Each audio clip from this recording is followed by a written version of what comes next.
Hello friends, and welcome to tonight's edition of Sleep Stories. I shall be reading for you from the book entitled Sandman's Good Night Stories. If you enjoy these readings, I would encourage you to subscribe and click the like button. It will help the channel tremendously. Thank you for your support. Find yourself a place where you can comfortably relax. Once you settle into that place, take a deep breath. As you exhale, you can feel your body relax. Your tasks for the day are done. All that is left to do now is to unwind and get ready for sleep. And so, let us begin these tales. The Windflower Story. One day, a little windflower growing in a garden heard the rosebush say to the pansies, "What a quiet little creature the windflower is. She seems to be a modest little thing. But she never stays here long enough to get acquainted, so I do not know whether she hides her ignorance by keeping quiet, or is a deep thinker." "I think she is deep, Miss Rose," said a hollyhock nearby. "You know, I can see farther than anyone here. And it is in my opinion that the windflower is deep. And I think, too, she has a story." "A story?" cried the pansies, turning up their pretty faces to the hollyhock. "Oh, how interesting." "What do you mean by a story?" asked the rosebush. "Oh, I mean she is deep, and knows things of which we little dream. There is something between her and the wind, but I cannot learn her secret." Rosebush held up her head. The pansies turned their little faces around and looked at the modest little windflower to see if they could read her secrets. "I have no secret the world cannot know," said the windflower. "All my family love the wind. This all the world would know if they knew our history." Rosebush and the pansies and hollyhock began to question the little windflower, and this is what she told them. "Oh, a long, long time ago, some beautiful goddess grieved very much over the death of someone she dearly loved. And she created in memory of this friend a beautiful flower which she named Anemone. This is our real name." "Oh, how grand it sounds," said the rosebush. "Such a big name, too, for such a little flower." "Yes, it is big," replied the little windflower. "But you see, we had nothing at all to do with our name. The wind fell in love with us and opened our blossoms. That is the way we happened to be named, I am told."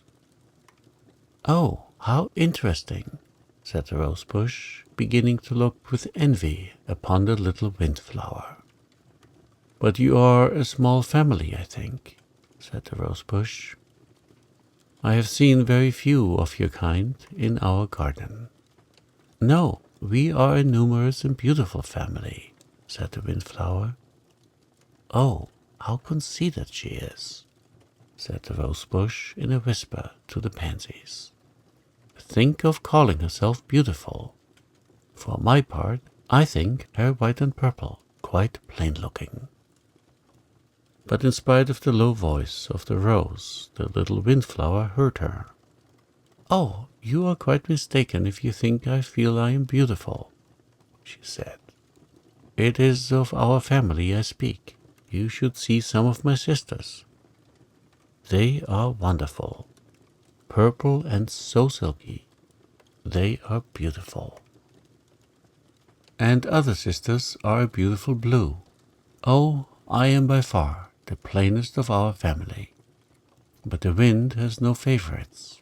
He takes us all along with him, though, of course, my sisters that grow in mountain pastures go oftener with the wind than others. Oh, here comes that horrid breeze, said the rosebush. He always spoils everything. And she gathered her petals closer to her and leaned back among the leaves.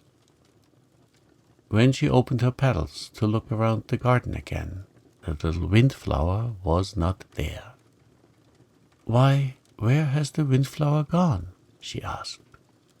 Oh, you missed it, said the pansies, nodding very knowingly. That breeze came to tell the windflower that the wind would be along in a minute. We heard him, so we watched, and in a little while the wind came and took the windflower away with him. She went up, high right over the hollyhock's head. Hollyhock, who had been gazing about, lowered his head. She is out of sight, he told the rosebush and the pansies. The wind came this morning and whispered to her, but I could not hear what he said. But she opened wide her blossom and nodded.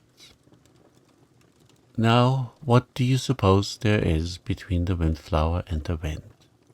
Asked the rosebush. Just what she told us, said Hollyhock. He is in love with the windflowers. I should prefer a more tender love, said Rosebush. I think him quite rude at times. The way he blows through our garden is far from gentle. Some like strong lovers that can master them, said Hollyhock, lifting his head and standing very straight. I suppose so, sighed the rosebush, but it is just as I have always said. You never can tell about the quiet, modest ones. Think of the little windflower having such a story and flying away with the wind. My, what a world. The Rain Elves. The Rain Elf children had been shut up in the houses for ever so long, for it had been hot, and the Rain Elves do not like very hot weather. Their mothers, the rain clouds, awoke one morning and found the sun was not shining. So they told their children they could drop down and play on the earth a while. Now, mind you, do not all go. Part of you can go at a time, because there are so many millions of you. The poor earth would be quite overcome if all the rain elves went down at once. So a few from each family of the rain cloud's children went out the door as their mothers opened it, and down they dropped upon the dry earth. Oh, the gardens were so glad to see them. The flowers lifted their drooping heads and smiled a glad welcome. Where have you been? They asked. It is so long since you were here. We thought you had forgotten us. Oh no, we didn't forget you, replied the rain elves. But it has been so hot, our mothers would not let us come out. We can stay but a little while, because we have many millions of brothers that want to come down to the garden too. So we will have to go back, and the next shower will bring some of the others. The little flowers were grieved when they heard this, for they were so dusty and thirsty they felt they could never get enough of the shining little elves. What shall we do to keep them here? They whispered among themselves. If they go back to the clouds, perhaps the others will not come. Oh, if the old wind witch would only come along, she might help us. She might get us all into trouble also, said the slender lily. "I think we better trust the rain-cloud mothers to do what they think best."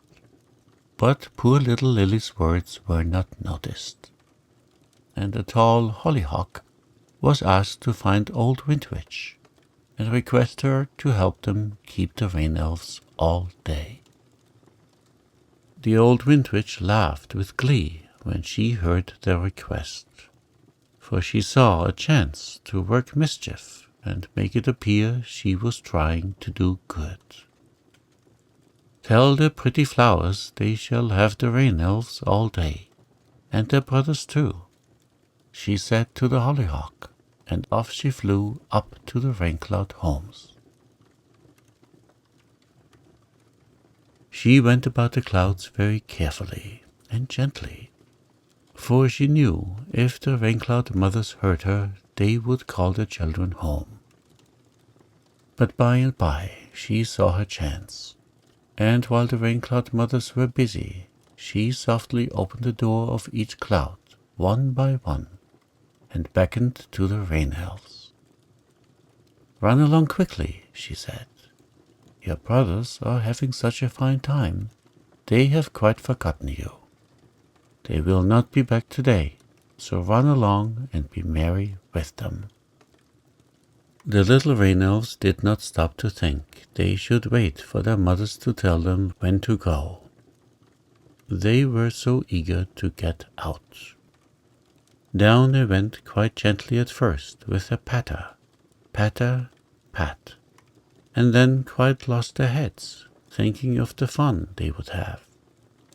And down they dropped, splash, splash, splash.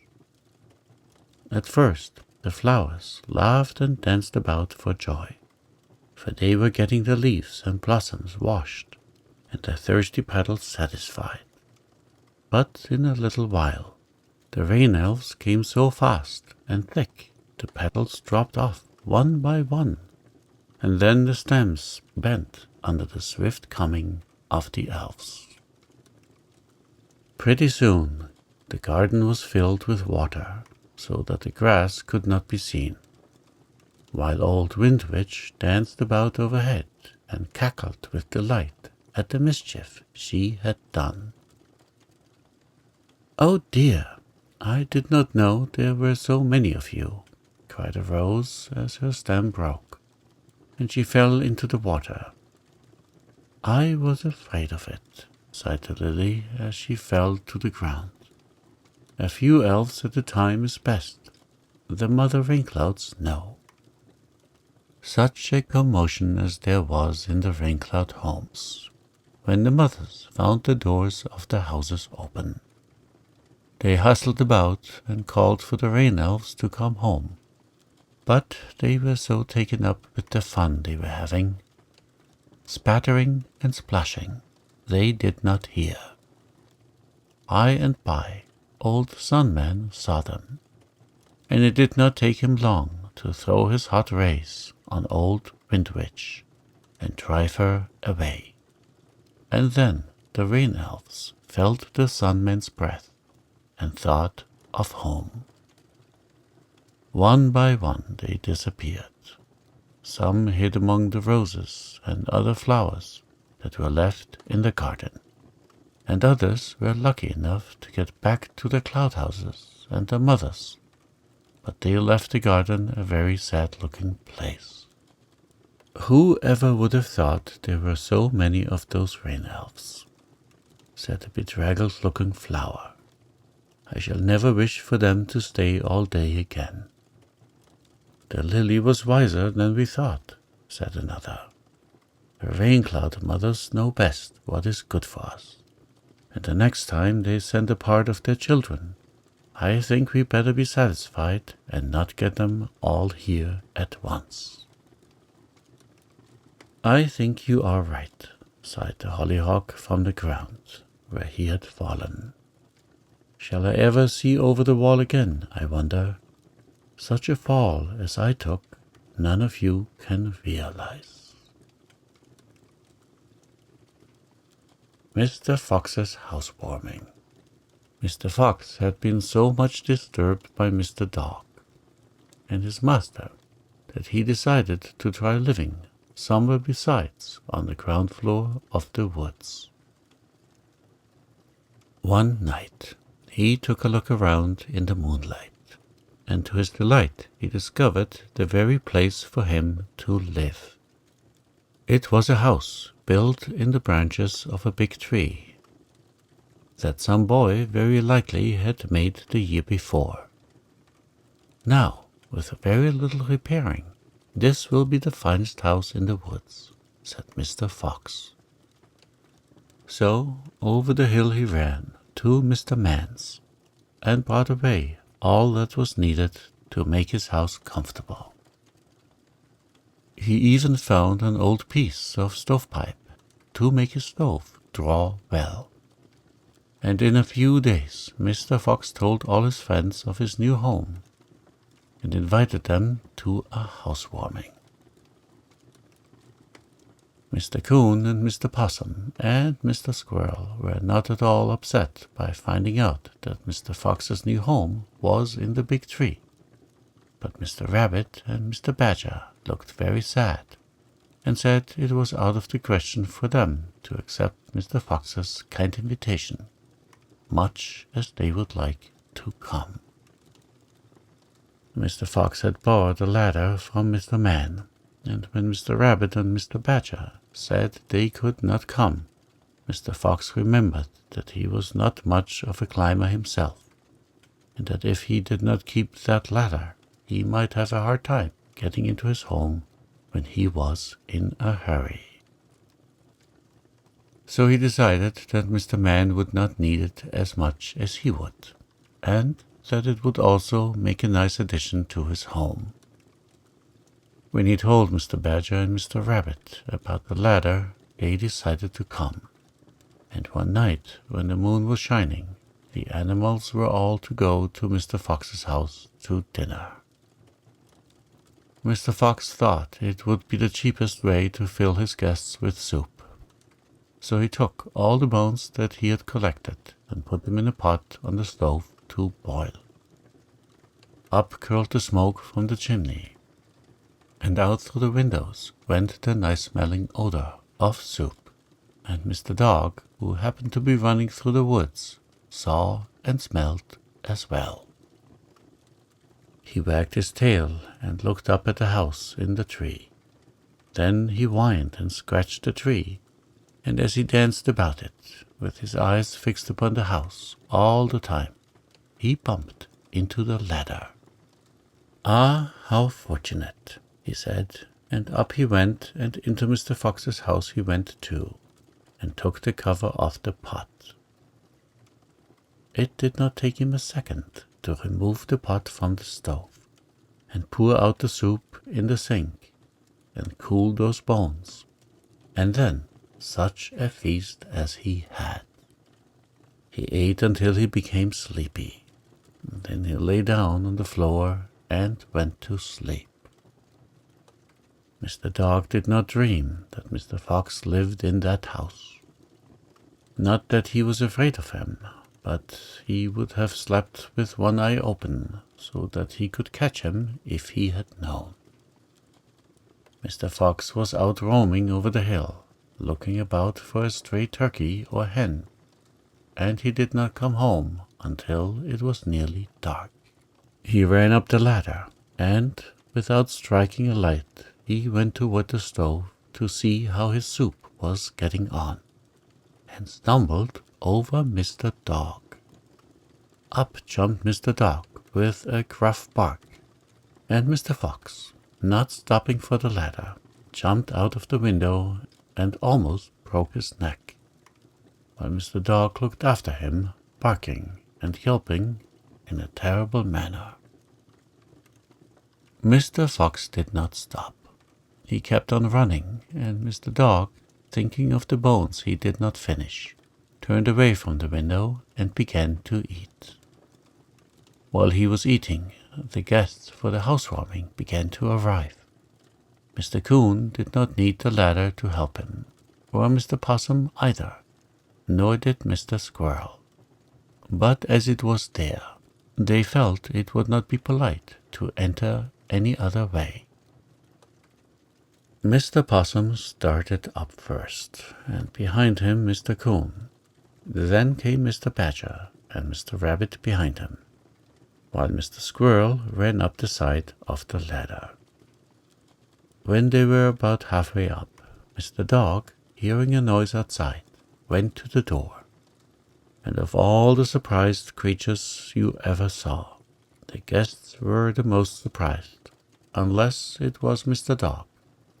He forgot to bark for a second, he was so taken back. Then he recovered, and out of the door he went.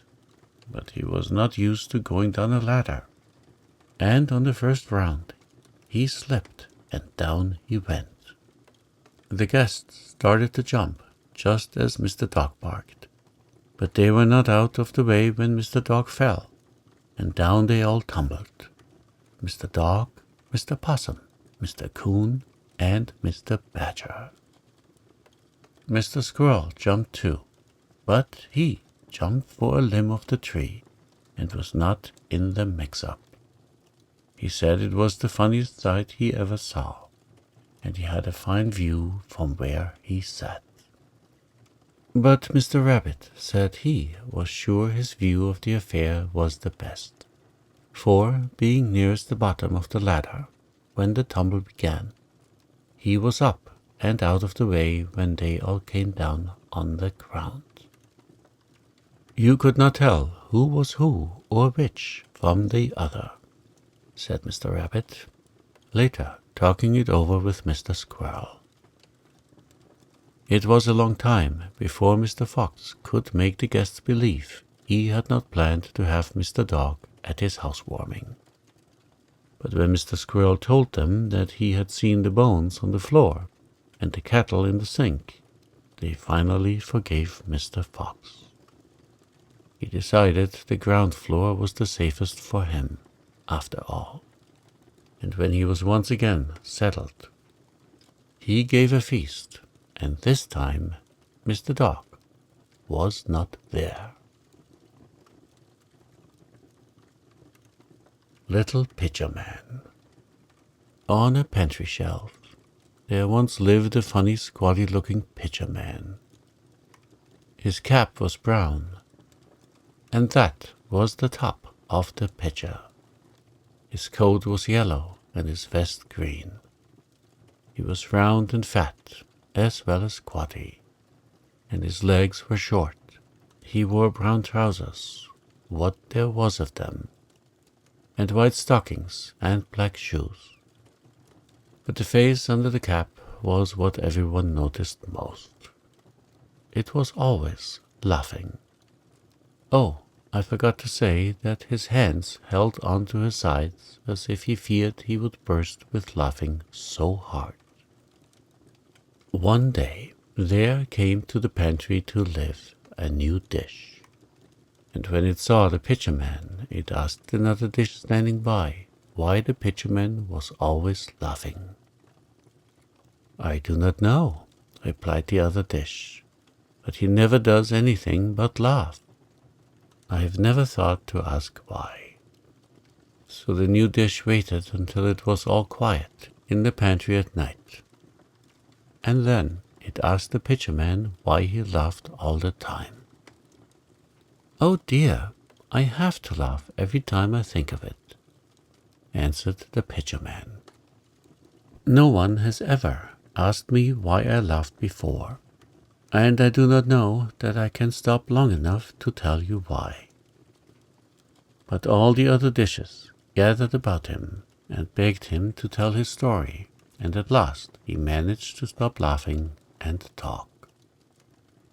It happened ever and ever so long ago, he said. One moonlight night, when the house was very still, Mistress Puss came in through the door and looked about. Then she sniffed, for you see on a platter on the shelf was a nice fish for the next day's dinner. Puss walked along the window, and just before she jumped up on the sill, so she could jump on the shelf, I saw a mouse run along the shelf where the fish was and jump into a pie that was cut. He ran under the crust and began to nibble, and, of course, did not see Puss. But when she reached the fish, she gave it a pull, and the tail hit the pie. Oh dear, when I think of it, I just have to laugh. And Pitcher Man again held his sides while he almost burst with laughing. Oh, do tell us what happened, asked the dishes, so interested they could hardly wait to hear the end of the story. The Pitcher Man wiped his eyes and then went on. As I said, the tail of the fish hit the pie where the mouse was eating. That, of course, scared him, and he jumped out. He landed right on the puss's head, and that scared her so she tumbled off the shelf, the fish on top of her. Puss never knew what happened. She thought the fish was alive and ran for her life. And the mouse hustled about, helter-skelter, trying to find a hole in the wall. For his wits were just scared out of his head. Oh dear, it was so funny, and the next day, when the cook gave the fish head to Puss, she ran out of doors, and Cook thought she had a fit, because no cat was ever known to refuse fish before. But I knew what was the matter, and every time I think about it all, I just have to laugh. Ha, ha, ha. And that is the reason little Pitcher Man is always laughing. He cannot stop, for he always is thinking about what he saw many years ago, one moonlight night in the pantry. Pussy Willow's Furs. Miss Pussy Willow put on her furs one day in March and stepped out into the sunshine. But while the sun was warm, March's breath was cold, so she hugged her furs closer about her and sat on a swaying bough. It was early, and Miss Pussy knew it. But what cared she? Dressed in her furs, she knew that her silver-gray dress was very much admired, and while she was modest, she was not above caring for admiration. Pussy Willow had no trouble until all the spring and summer flowers arrived in their gaily-colored gowns, and then, though she did not in the least envy them, she did not like to hear the scornful remarks about her furs. And sometimes she wished that under her fur coat she had a pretty colored gown. "It is really too bad," said one red flower. "Poor Pussy Willow. I do feel so sorry for her. She wears that fur coat all the year round." "You know why, my dear, do you not?" asked the tall blue flower, growing near. "I suppose she has no other," said the red flower. "I think it is because she has on an old dress," answered the tall blue flower. "She never takes off that fur coat, you notice, and, of course, these hot days she would if she had a new dress. Don't you think I am right?" "I should not wonder if you were," was the reply, "but let us ask Mr. Poppy what he thinks." "Oh, what is the use of asking him? He is asleep half the time. I do believe he never sees our pretty frocks at all," replied Blue Flower. "Let us ask Miss Thistle. She sees everything, and she may have asked Miss Willow before this why she never takes off her coat. You know, Thistle cares nothing for the feelings of others." Miss Thistle said she did not know, but that she would ask Miss Willow right away. For why in the world she wears that fur coat all summer, I cannot think. She really is the only one around here who does not give attention to her clothes. I think style means more than color, said Miss Thistle with a toss of her head. I can tell you what you wish to know, said Ladybug, alighting on a bush near the gossip. Oh, do, dear Ladybug, said Blue Flower. You travel and know the styles. Now don't you think blue is ever so much better style for summer than any other color? Yes, I do travel, replied Miss Ladybug, without replying to Blue Flower's question. And I see the styles, as you said, and that's the reason I can tell you the truth about Pussy Willow. She is the only one among you who really is in style. In style with that fur on, said Thistle, all prickly with anger. Why, where have you been, Ladybug? Up to the North Pole? No, calmly replied Miss Ladybug. I have been everywhere that fashionable folks go, and everybody is wearing furs, no matter how hot the weather. And so, I tell you again, that the only one who is in style is Miss Pussy Willow, with her silvery fur. Miss Pussy Willow did not let the flowers around her know that she heard what Ladybug had said, but she felt very happy, and no longer did she wish that under her fur she had a dainty-colored gown. She behaved in a modest manner, and put on no airs. For did she not know that she was dressed in the latest fashion? Old North Wind. Old North Wind lived away up in the North Pole land in the winter, and there her children, the icebergs, grew. Old North Wind was very proud of her huge children, and when the long, cold winter was at an end, she said, My big, strong children, come with me. We will float away from this land, where there is no one to see your beauty, and go to the seas where the ships are sailing. Of course, you all cannot go, but I will take the 3 big brothers, because they are the strongest, and show the old South Wind and the Sun we are strong and mightier than they. So the 3 largest of the icebergs broke away from their brothers, and sailed away with Old North Wind, who blew her chilling breath on them as they went along. Ah, my beauties, she said, I will make you so strong that no breath of harm can come to you, and you shall crush the big ships and make all who see you tremble with fear.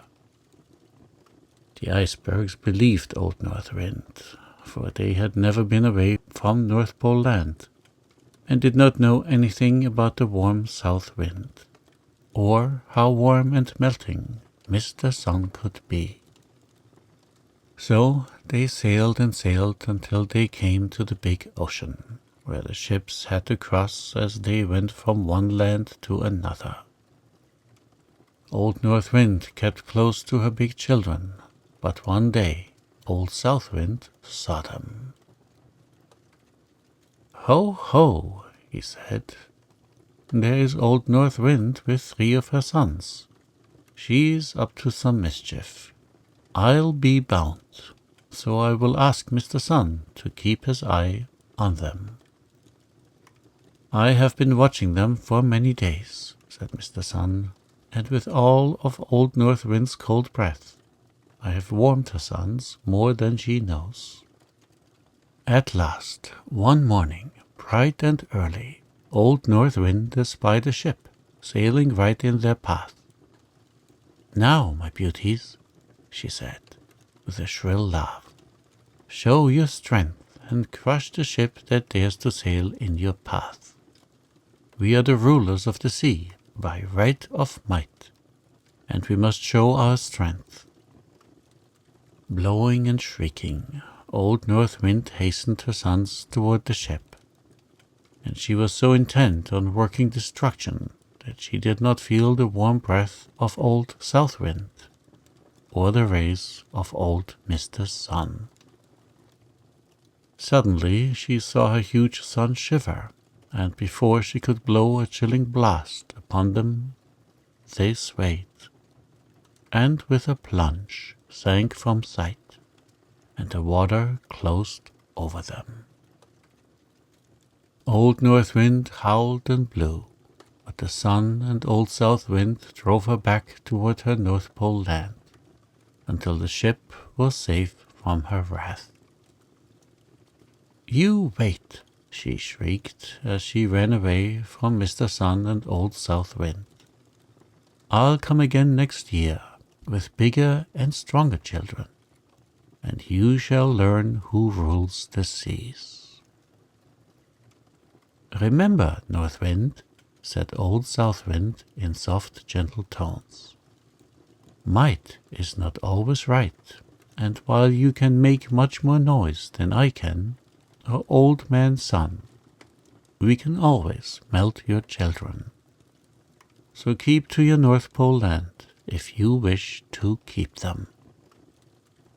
Old North Wind bustled away with angry shrieks, but she knew full well the power of South Wind and Mr. Sun. But, like many people, she wanted to believe in her own strength and power, and so she roared louder and louder as she blew back to her cold homeland, in order to convince herself of her might.